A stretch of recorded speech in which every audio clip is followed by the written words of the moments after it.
Welcome everyone to our second meeting of the year of the National Capital Memorial Commission. My name is Tammy Stidham, and I serve as the National Capital Memorial Advisory Commission Chairman, representing the Director of the National Park Service.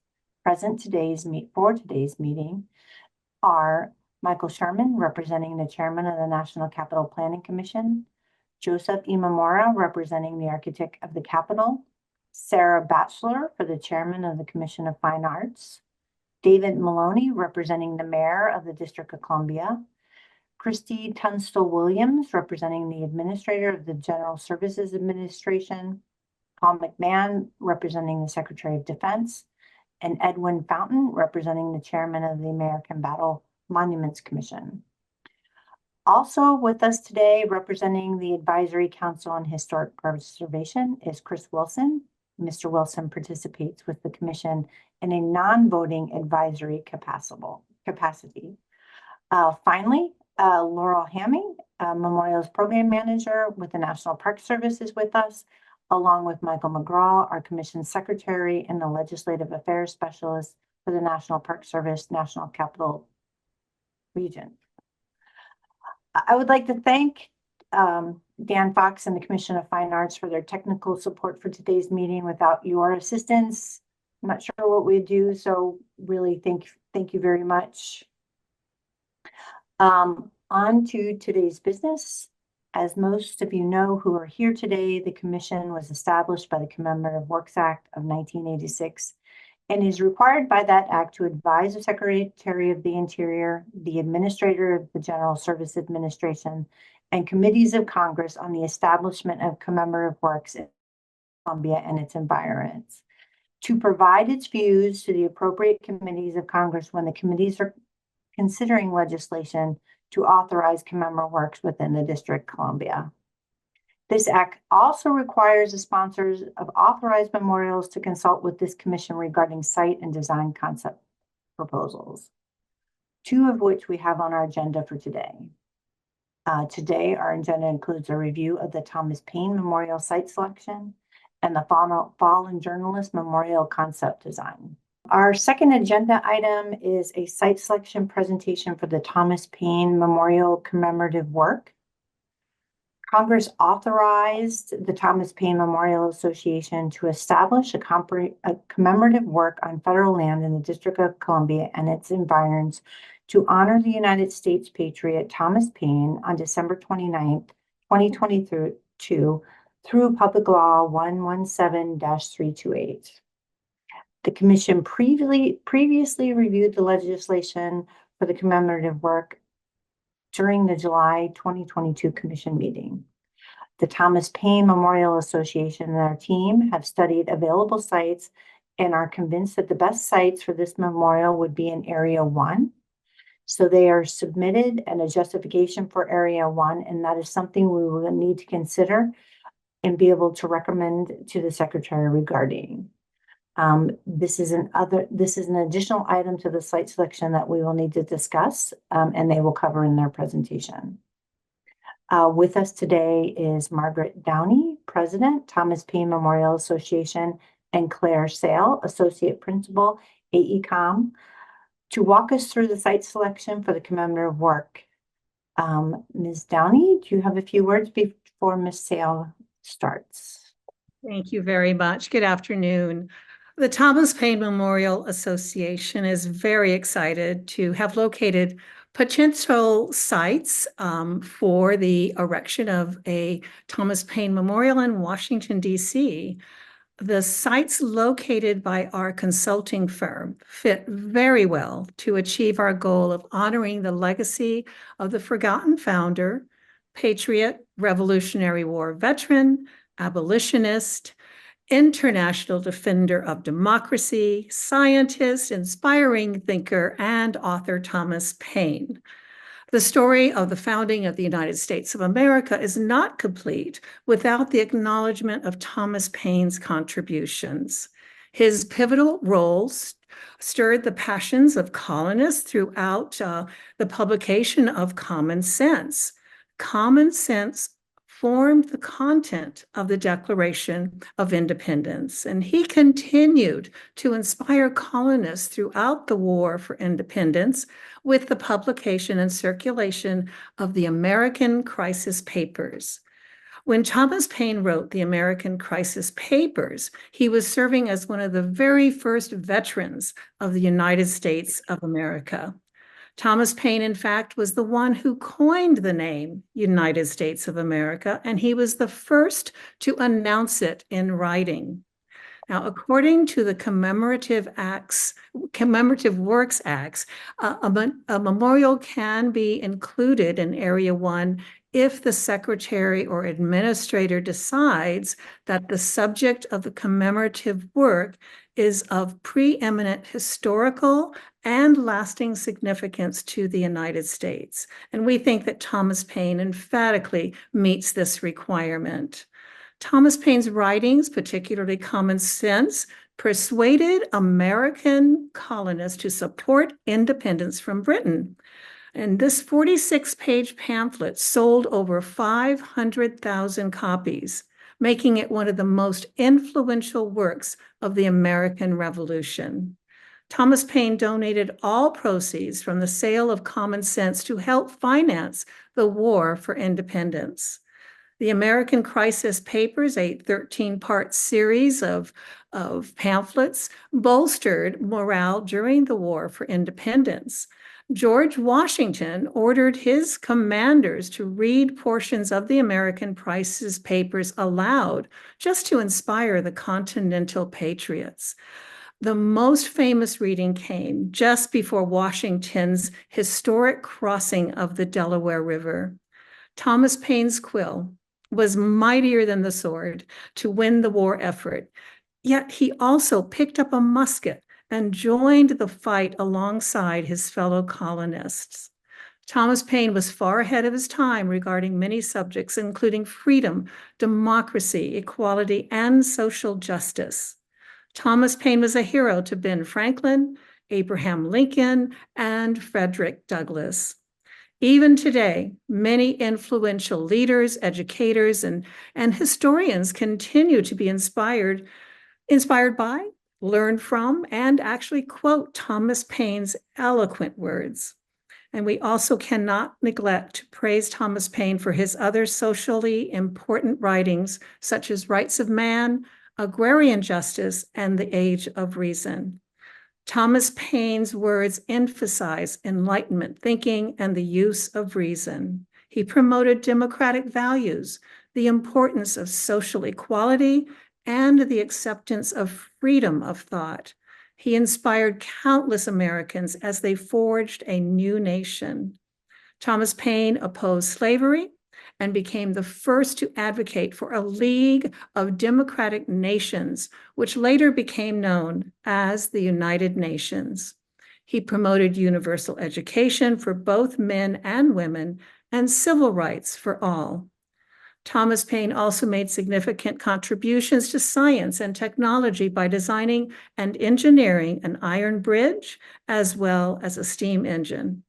Now, by all standards, Thomas Paine's life and work exemplifies the intended recipient of a prestigious memorial.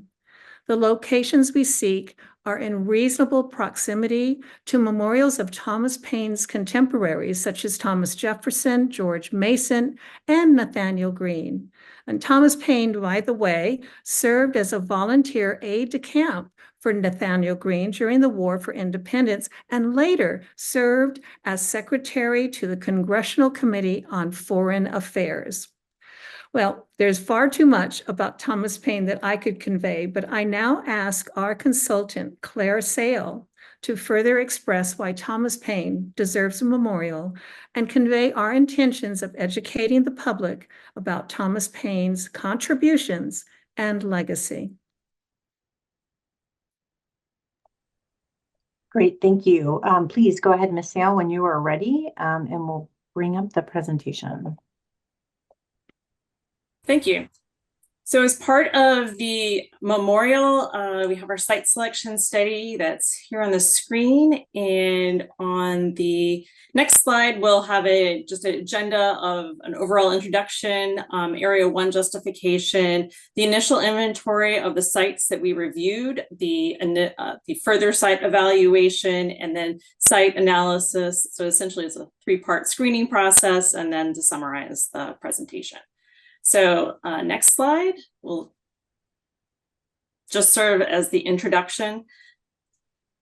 And on the next slide, as Chairperson Stidham indicated, the memorial is authorized to honor the United States patriot, Thomas Paine.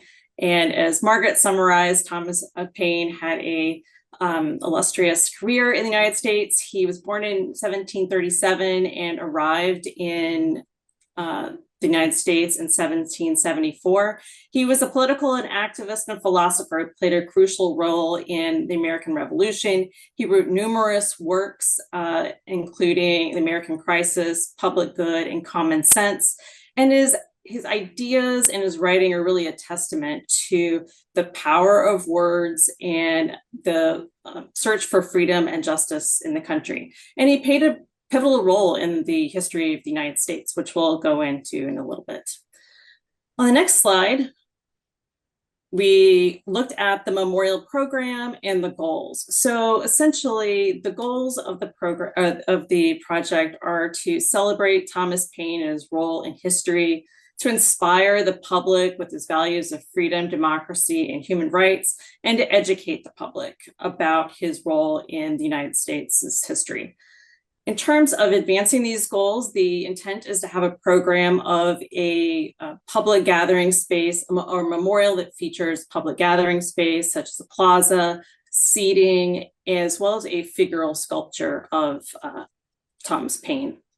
And as part of that, the visitor experience desired is to have a celebratory space and that can really offer the opportunity to connect with Thomas Paine and his ideals, as well as a location that offers some gathering space for programs and small groups to learn about Thomas Paine and to continue to be inspired by his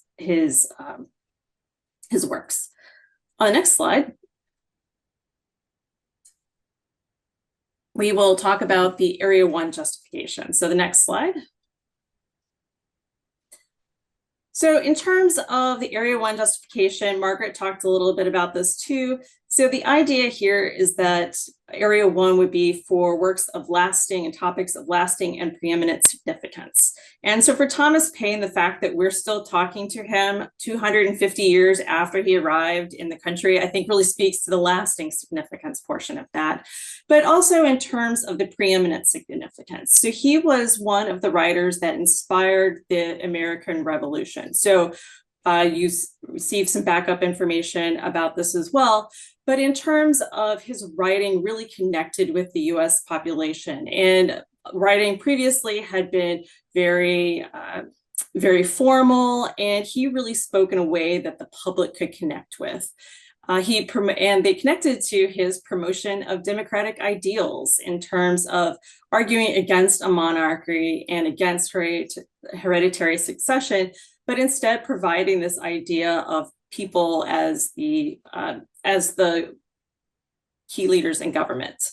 And then finally, he advocated, we think he's of lasting significance for his advocating of human rights. He was a preeminent voice for human rights and forcefully opposed slavery. He was in favor of individual liberty and promoting broad representation. So we think that put together as part of this, that he really he's really a key figure in the American history, and as a result is of lasting and preeminent significance. On the next slide, we start taking our initial inventory of sites. The next slide, we talk about the site selection criteria. So we looked at program suitability, so kind of the program that we identified in terms of the visitor experience, figural sculpture, a gathering space, can that fit on the site? We looked at the thematic nexus. Are there locations in the area that also relate back to Thomas Paine and his importance and connection for fighting for independence as part of the Revolutionary War? Site availability is one of the key indicators that we looked at. So is the site available? Is it within a jurisdiction that could be available for the memorial? We looked at site prominence. So we wanted a place that is visible in a symbolic way and that relates back to Thomas Paine and matches the importance of his legacy. We looked at site access in terms of how can people, what is the ease in which people can reach the site? And then finally, feasibility. Are there infrastructure or other issues that we should think about as the site is designed, and would those things be prohibitive to establishing a memorial at that location? So on the next slide, we looked at a variety of 22 initial places. And so just to orient you a little bit, the locations that are in yellow are all within Area 1. The locations that are labeled as white and have little white circles are those that are within Area 2, but outside the architect of the Capitol grounds. And then there are approximately 4 sites that are labeled with gray circles that are within the architect of the Capitol grounds. So I will briefly walk you through these locations. On the next slide. So as part of this, we start off on the eastern portion of the district. So these are areas that are to the east of the U.S. Capitol. And generally speaking, they are almost all of them are triangle parks, with the exception of East Capitol and 5th Street, which would use existing public right-of-way. That would be District of Columbia right-of-way. The other locations are National Park Service properties that have either that tend to have more residential character or are near the U.S. Capitol, but sometimes are next to a parking lot or other architect of the Capitol or other portions of the Capitol grounds. The next slide, we look at areas that are north of the U.S. Capitol, and these include 4 sites that are on U.S. Capitol grounds, as well as 2 sites that are triangle parks on Massachusetts Avenue, northeast of Union Station. On the next slide, we looked at areas along Pennsylvania Avenue, and these are bookended by a triangle park at Pennsylvania Avenue, Constitution Avenue, and 3rd Street, which is like I said, a triangle park. And the other end of that is Freedom Plaza, that is at along 15th Street and Pennsylvania Avenue. There are 2 other locations that we considered that are within the right-of-way along Pennsylvania Avenue. That would be extensions, essentially adapting some of the existing sidewalks along these locations. Next slide, please. We also looked in the area of the Monumental Core. So we looked at an area in Federal Triangle we looked at a location near the National Museum of American History, a location on Main Avenue near the Tidal Basin, and then a location at Maryland and Virginia Avenue Southwest that is near the L'Enfant Plaza and area. Next slide, please. And then finally, we looked at areas that are west of the White House. So that included the French Embassy, since due to connection between France and Thomas Paine. We also looked at Whitman Park, and then the Belvedere along Rock Creek and Potomac Parkway along the Potomac River. Next slide, please. And so then we moved into the site evaluation, where again, we have our 22 sites that we just reviewed. And on the next slide, we started to rate those. And you can see a large, our table reviews these on the next slide. And we rated them as that they would fully meet that our needs in terms of the criteria, they would partially meet the criteria, or they would not meet the criteria. And so we gave them an overall look, and then on we sort of evaluated, okay, what are our primary criteria? So we had to not exactly weight them, but look at what was most important. So on the next slide, we looked at program suitability. So this is, again, is can these locations accommodate the program? And based on that, we removed several sites, most of which are smaller triangle parks that really couldn't accommodate the program that is being called for. So on the next slide, we removed, you'll see that a lot of locations were removed. And then the next item that we looked at, that's on the next slide, is thematic nexus. So you can see here that there are a couple of sites, namely Maryland and Virginia Avenues and Whitman Park, that didn't fare very well in terms of thematic nexus. They were a little further away, and as a result, they dropped out of consideration. So on the next slide, you can see how they drop out. And on the next slide, these are highlighted with our 6 locations that we carried forward. So these include multiple locations along Pennsylvania Avenue, a site at Massachusetts Avenue and D Street Northeast, and Madison Drive and 12th Street Northwest. So on the next slide, you can see here the locations of the 6 sites. On the next slide, please. So this Massachusetts Avenue and D Street Northeast, this again is a location that is a triangle park. It's under National Park Service jurisdiction. It's very close to the U.S. Capitol grounds, but as mentioned previously, it's near a parking lot and doesn't really read as near the U.S. Capitol grounds. Next slide, please. And it's also largely borders a residential area. And that is also the case for the Pennsylvania and 4th Street Southeast site. So this is a slightly larger triangle that is along Pennsylvania Avenue. So it does have that connection with Pennsylvania Avenue. It's in a commercial corridor, but the area feels largely residential, but again, is close to and has proximity to the U.S. Capitol. Next slide, please.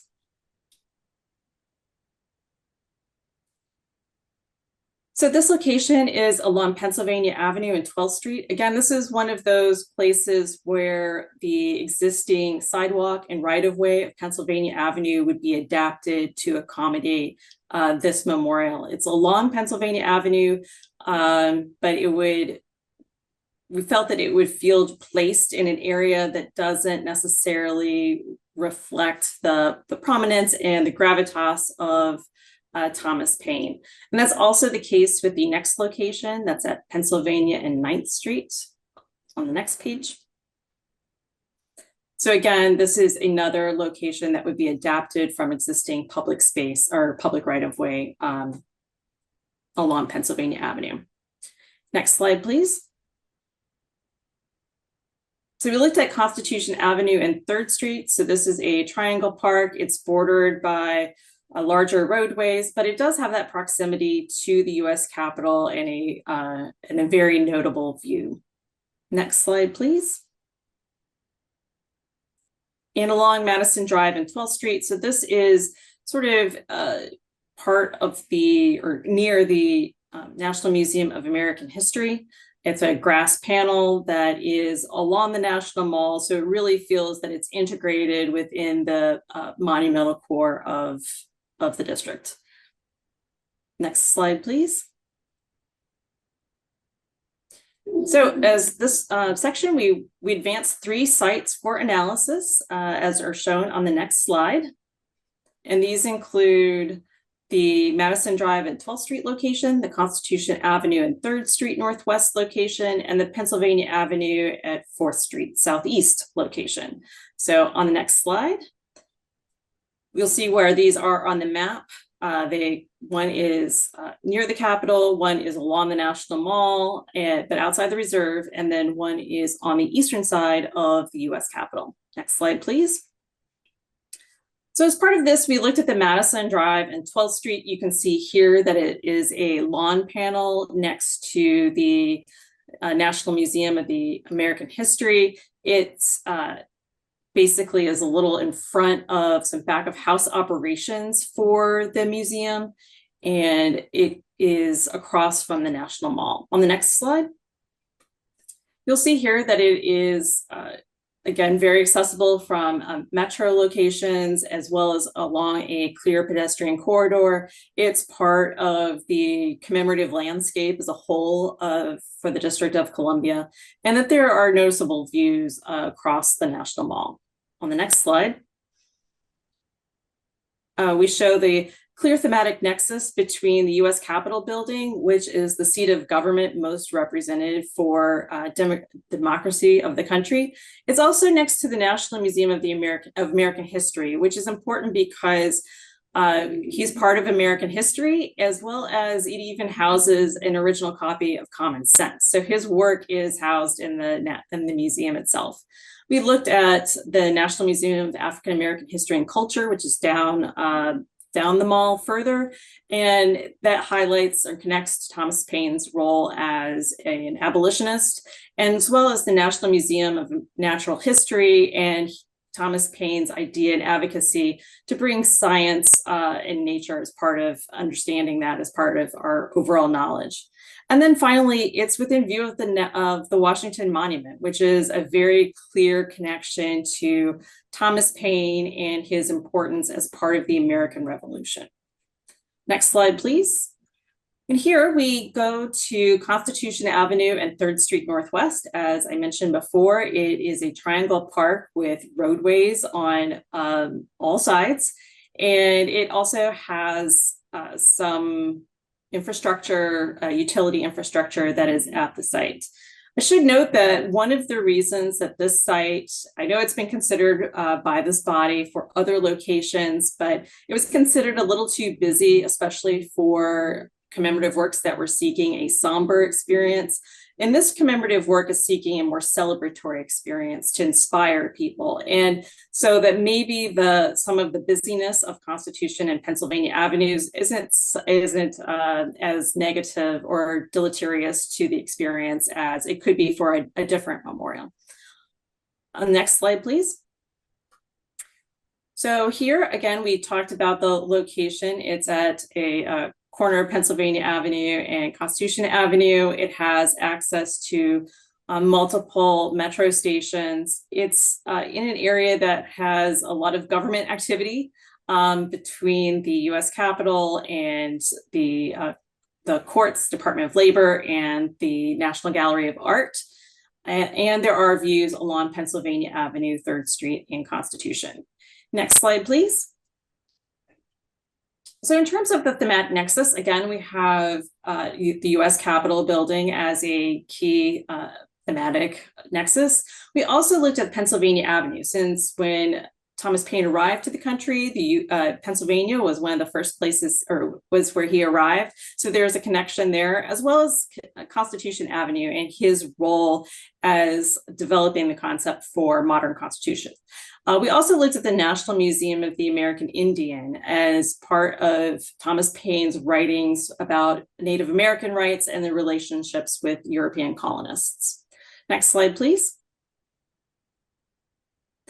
The final site that we studied a little more in advance was the Pennsylvania Avenue and 4th Street locations. So this, again, is a triangle park in Southeast DC along Pennsylvania Avenue, and it's along a kind of commercial district, but also it's largely residential in character. It's also on the I don't know how to say it, on the eastern side of the U.S. Capitol. Next slide, please. So here, this is a location that contains access to bus stops as well as transit, and has views along, partial views to the U.S. Capitol along Pennsylvania Avenue. Next slide, please.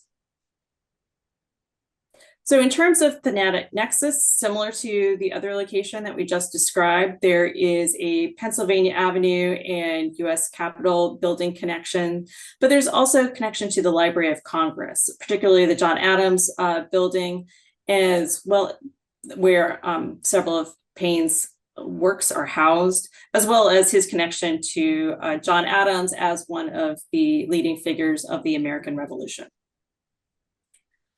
Next slide. So this is part of our summary for what we are asking for. And on the next slide, we would like comments on the 3 sites that have been reviewed for, or on the site analysis, but particularly on the 3 sites that were recommended for the advanced site analysis, as well as a recommendation for the inclusion of Thomas Paine, the Thomas Paine Memorial within Area 1. We think that he is of lasting and preeminent significance. And with that, I will conclude my presentation. Great, thank you very much. So if we could take down the presentation, and let's start with questions from commissioners.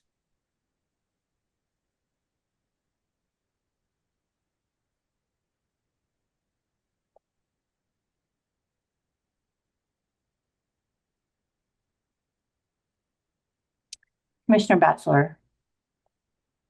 Yes, thank you. I had a question about one of the sites that was that dropped off of your list. Actually, 2 of the sites for the same reason, which were the 2 sites on Pennsylvania Avenue, sites M and N. And what you stated, Ms. Sale, was that these did not rise to the level of gravitas or something that you were looking for the Paine Memorial. But I wondered if you could talk a little bit more about that. And also, I believe they were both indicated that they were only partially available. So if you could talk a little bit to that, I would appreciate it. Sure. In terms of their level of gravitas, we felt that they would feel very lost along Pennsylvania Avenue. There's a lot of activity, a lot of some commercial activity, especially at the locations that we were looking for because of the location along a corner. And as a result, it felt that Thomas Paine, any memorial at these locations would just be kind of lost in the mix, especially as there are outdoor dining establishments that are located along Pennsylvania Avenue that are also included in some of that public space, that they would just feel lost and didn't feel that it would feel important enough at that location. So that was one aspect of it. And in terms of the availability, I think that there are some questions about the Pennsylvania Avenue planning, which is, in terms of just timing and coordination that would be required for that. So that's why that was labeled as partially available.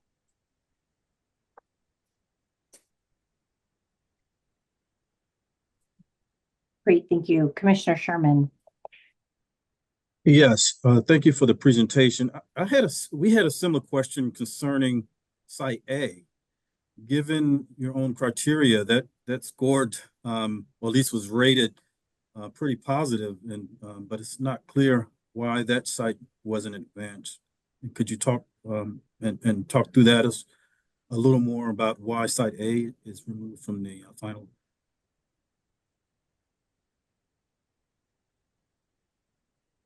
In terms of how it fared, it sort of met the general criteria, but upon further analysis, we didn't think that it met that it was as strong as the others. In terms of the site, is a little smaller than some of the other locations, and also in terms of its overall character.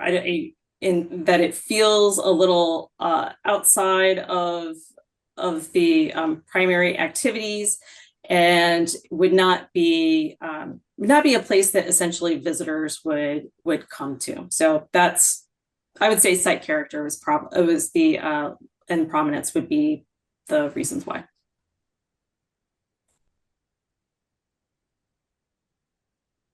Commissioner Imamura.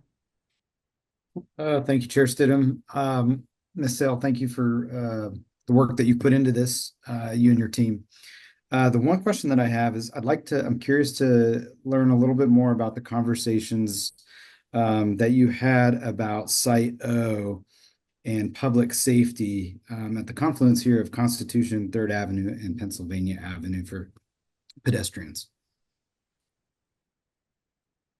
To be honest, we talked about that, and we've looked at noted that these are signalized intersections. We have not gone into more elaborate conversations about concerns about safety of, if there are particular vehicle conflicts at the site, if there are memorials for some of the, well, actually, I guess maybe I should ask you, could you be more specific in your questions before I start rambling on? I was just simply curious what came out of those conversations about public safety. It's a busy intersection there of 3 streets coming together. It's close to what we call Square 575 on the architect of the Capitol campus, or the Capitol campus rather. And so we're very cognizant and concerned about public safety there for pedestrians. Okay. So I think that is, like I say, it was signalized intersection, but I think that would merit further discussion. Thank you. Great, thank you, Commissioner. Are there any other questions before we move to discussion? Oh, I'm sorry, Commissioner Sherman.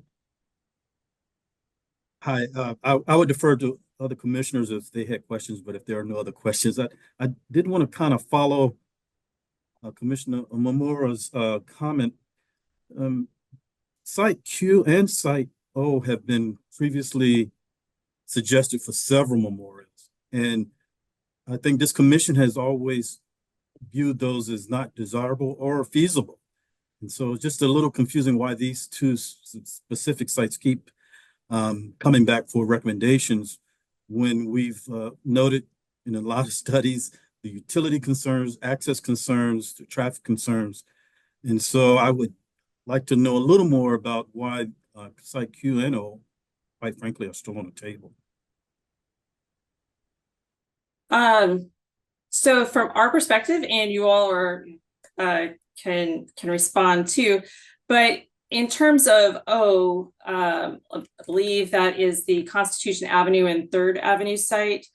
Our understanding was not necessarily that they were dismissed from consideration for other sites as out of hand because they're not a good memorial site. Our understanding was that they were not considered a good memorial site for other particular memorials. So for instance, like I said, one of the key factors here is that it's a celebratory location and does not looking for a somber or contemplative experience, which I do think is a differentiator in terms of the type of memorial that would happen at the site. So that's one factor. And in terms of the, and then to be honest, I don't know, other memorials have looked at that site, but I don't think that they have been interested. The memorial sponsors have not been interested in more further development of that location. In terms of the other site, which was Madison Drive and 12th Street, that's another location that I believe is mentioned by one other memorial sponsor, and they removed it from their further consideration. It's possible, I apologize if we missed that, but I do not remember comments related to that site on previous memorials. And that's the one at the National Museum of American History. Yes, so both of those sites have been well documented in terms of the constraints and the utility issues and the access issues. And so for the record, we would encourage that those 2 sites not be considered for further consideration as you advance through the commemorative works process. And Commissioner, that was Site O, and what was the other site? Site Q. Site Q. I know that the utility constraints associated with Site O has been a concern for many memorial sites in looking at that. But I'm not so sure that those can't be overcome through a thoughtful design that might fit this particular memorial.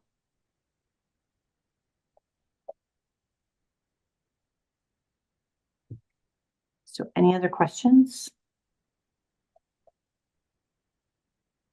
Okay, we are going to switch to any questions from the public, which we're going to kick off with a recording that we received during this meeting from Representative Raskin that we will, I believe, is teed up and ready to play.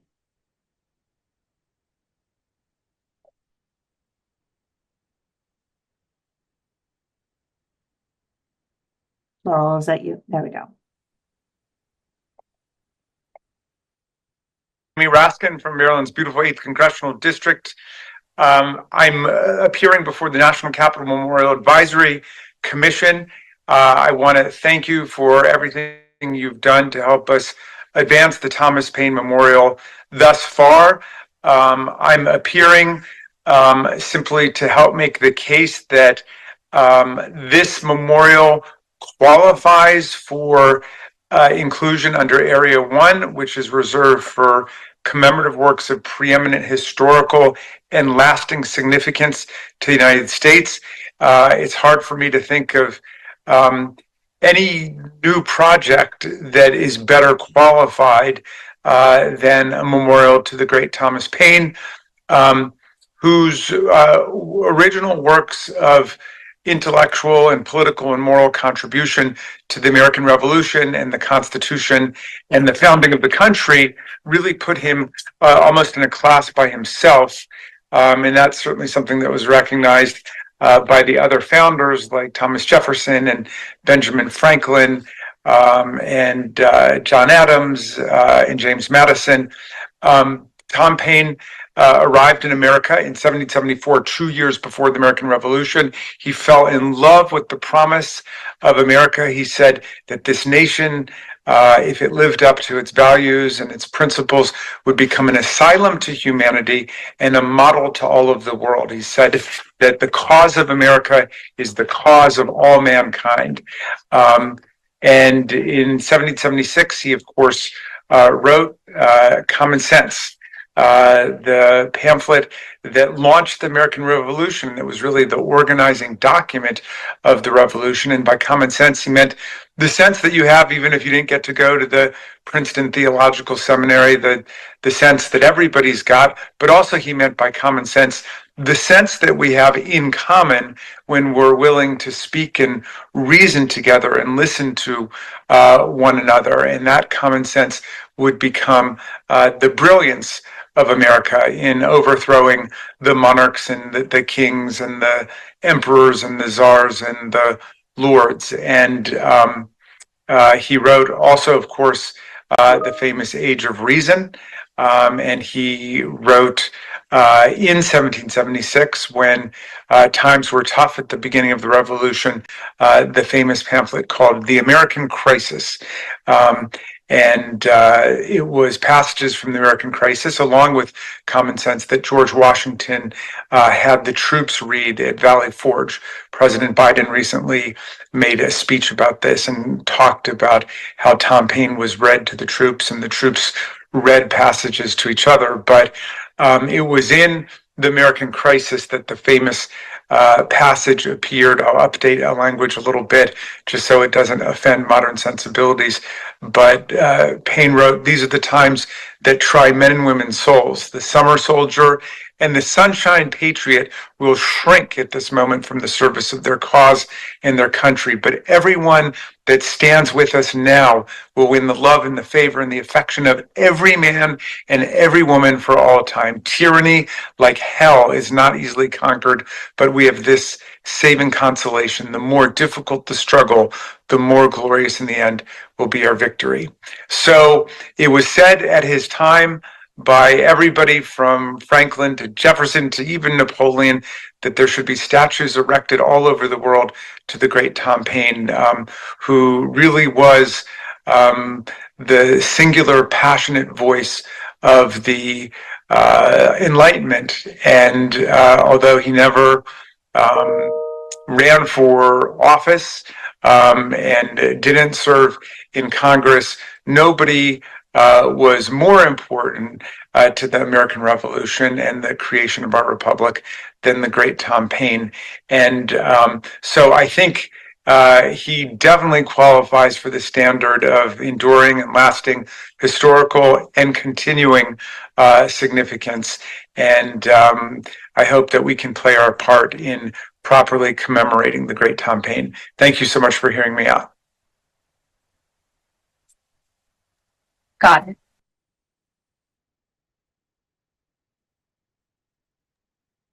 Great. Just so to the public who is on, if anyone is interested in speaking, please raise your hand, and we will take your testimony at this point.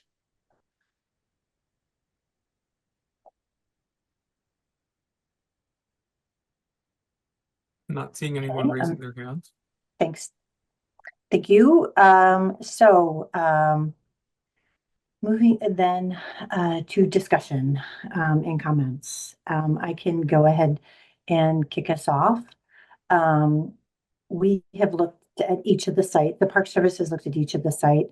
And Site O along Constitution Avenue, we felt was very appropriate because of the location within the triangle. Follows the intent of LaFont to use these spaces within the city grid. The location at the terminus of Pennsylvania Avenue places the statue at the end of a prominent vista. Furthermore, it takes the place of memorial in a dialogue with World War I Memorial and Freedom Plaza at the opposite end of the avenue, making this the aspect to consider in developing the design. Historically, mass plantings were incorporated into the design of the reservation and could be part of the design of the memorial. This would help with the utility issues. Being a freestanding park and not in front of or backyard of a building provides for prominence for this particular memorial.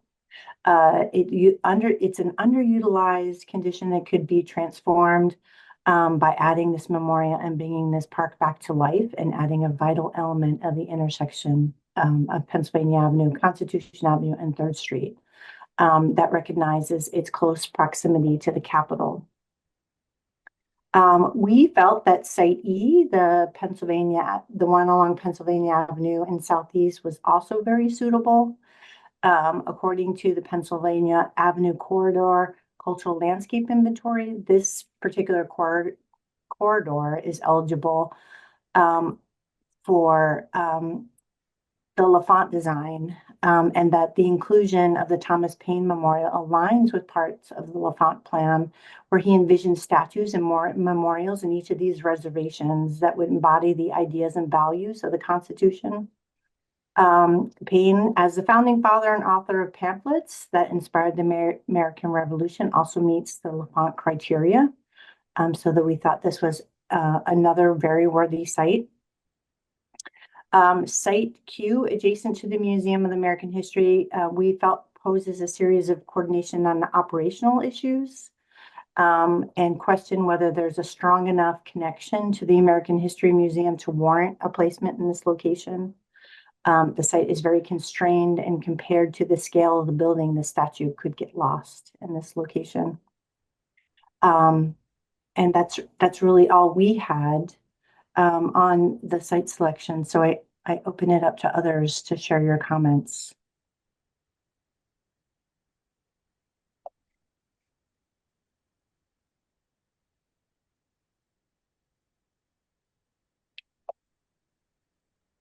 Mr. Sherman.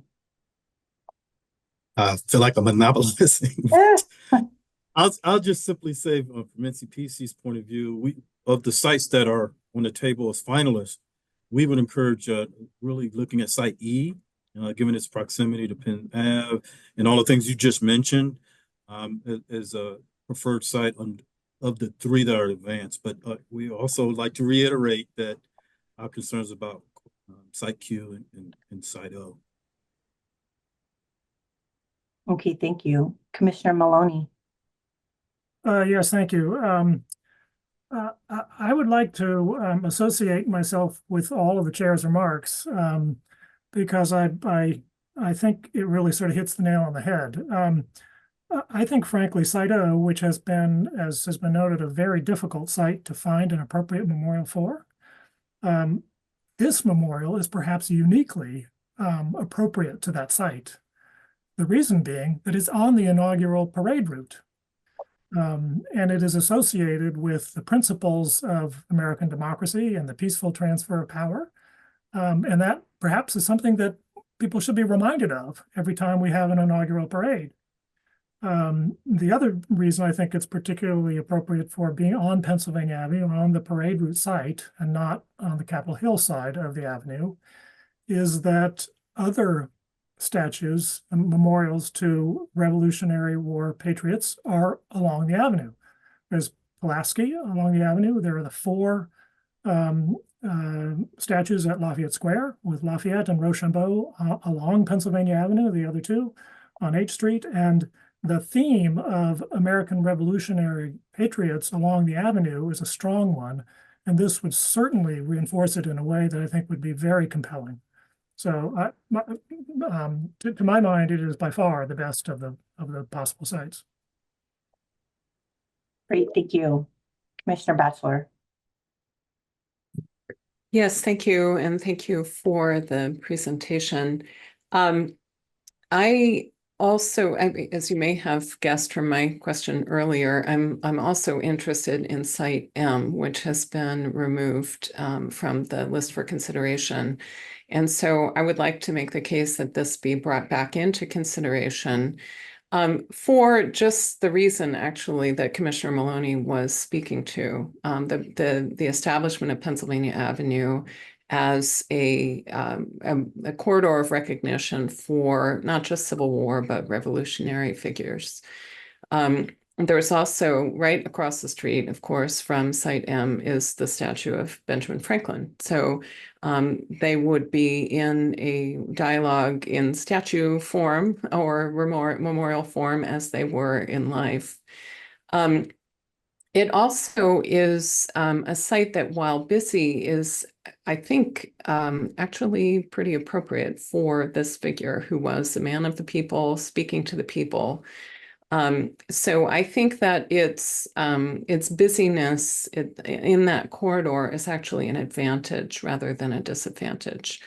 The site is somewhat constrained by buildings, but and by the trees that are there as part of the Pennsylvania Avenue plan.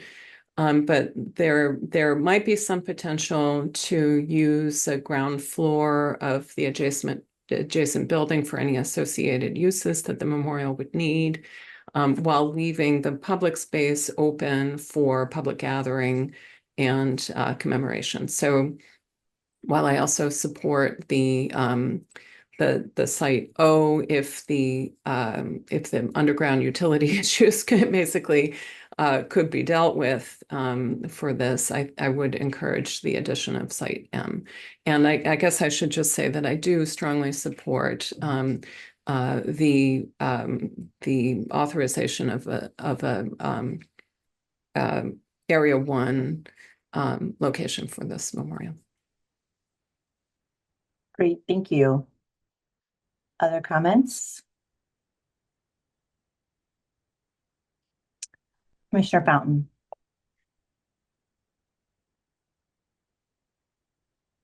Well, I'm finding this all very interesting and educational for myself, so thank you. And I do want to say at the outset that I appreciate that the foundation started with looking at sites and then arrived at the request for Area 1 rather than saying, well, we're going to look at sites in Area 1 and forget about anything else. I think that's the proper way to do it, is figure out what are the best sites. And then if the best sites in Area 1, then ask for that authorization. And I agree with Commissioner Batchelor. I support Area 1 for this memorial if that's where the best site is. When Commissioner Maloney was talking about the Revolutionary War statues along the avenue, My first thought was, well, he's talking mainly about the western end of that diagonal, and site O would be fairly removed from that.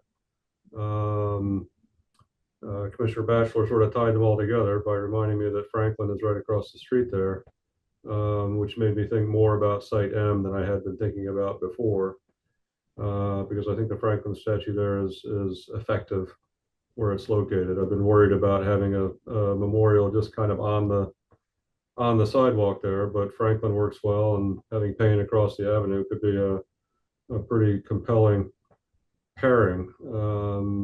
So I would also be interested in looking at that site again. I often wonder, we can send a message inadvertently by disparate treatment of different individuals, to give Thomas Paine that prominent standalone park at site Q, I guess it is, in distinction to Franklin, would perhaps send a message that Paine is ranked somewhat on a higher level of the pantheon than Franklin is, which I don't think anyone would assert. And to put them across from each other would give them an equal stature. And that, from that perspective, site O. I know we've looked at sites around the American History Museum before, and I recall that my reaction before is I'd rather not be putting statues there one at a time. I'd rather look at that overall site and figure out whether there's a statuary program holistically to be pursued there. And if there were, I'd kind of rather that those sites be reserved for figures other than revolutionary heroes.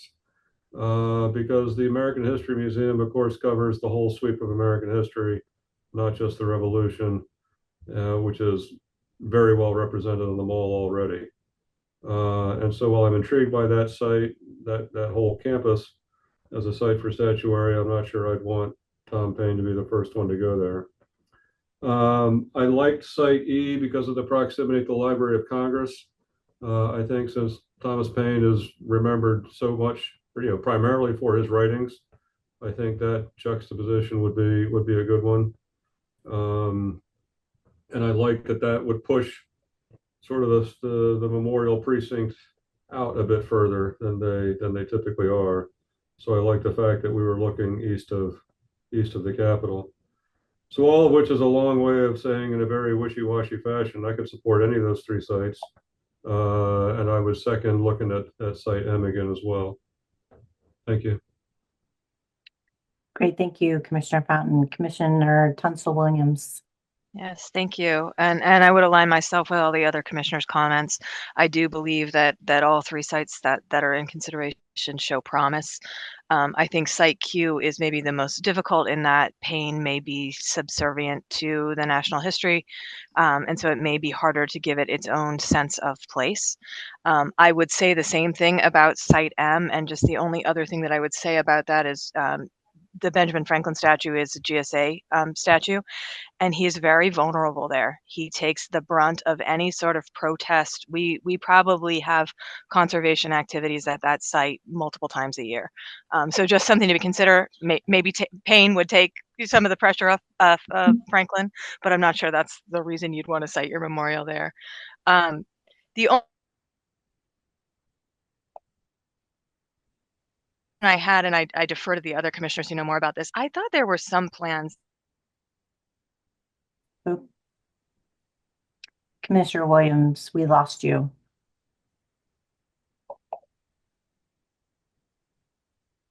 Oh, you're back. You're back.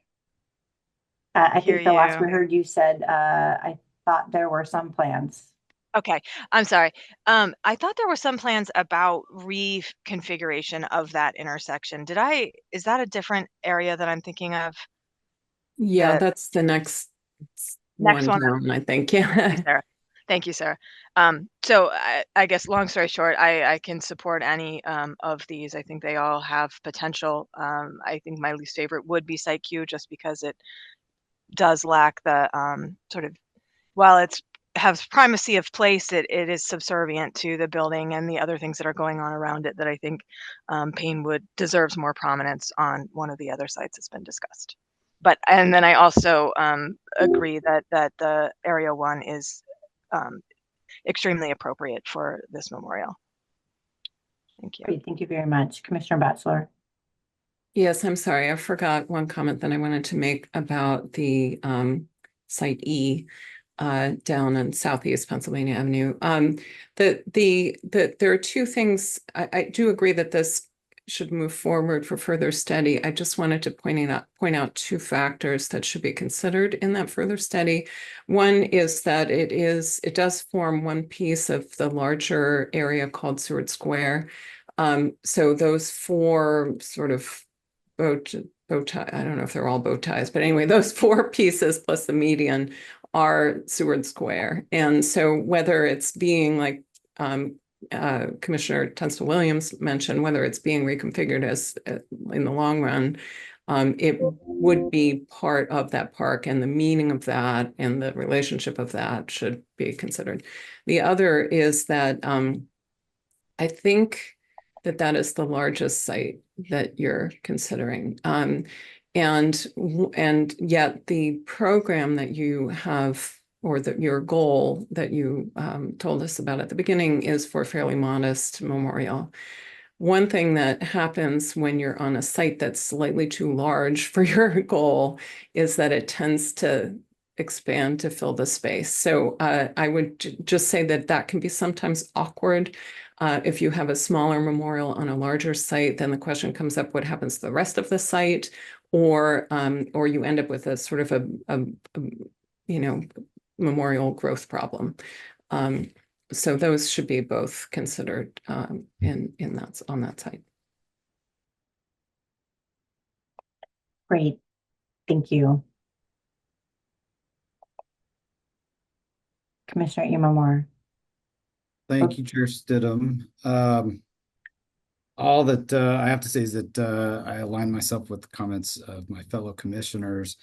Many of them have made some very good points about Site O, as well as Site E being just as suitable. But I think we're certainly all in agreement that Paine was a consequential figure and certainly deserving of Area 1. So I think that narrows your focus to either O, but E certainly is a suitable site as well, with some strong thematic nexus with the Library of Congress. Great, thank you. Anything further? Okay, so we have two items to vote on. One is the Area 1 designation, and we'll take that first. And then second, which may require a bit more discussion, is our recommendations on site selection. So let's start with Area 1. From what I'm hearing, I'm going to go ahead and put forward a motion that the National Capital Memorials Advisory Committee is in support of Area 1 status for the and make sure I get this right, the Thomas Paine not scrolling fast enough, Thomas Paine Memorial within Area 1. Is there a second? Second. Thank you, Commissioner. Mr. McGraw, will you go ahead and take the roll for a vote, please? Yes. Commissioner Tunstall-Williams. Yes. Commissioner Maloney. Yes. Commissioner Lupke. Batchelor. Yes. Or Batchelor, sorry, I'm reading my list. Sorry, it's not up there. Commissioner Batchelor. Yes. Commissioner Sherman. Yes. Commissioner Imamura. Yes. Commissioner McMahon. Yes. Commissioner Fountain. Yes. Chairman Stidham. Yes. Okay, with that, the motion passes. So Area 1 is approved for recommendation. So that that takes us to the next item related to the site selection, so what I heard from the discussion is predominantly site O and E with some discussion of further consideration of M. I believe the only site that is in with area 1 is O.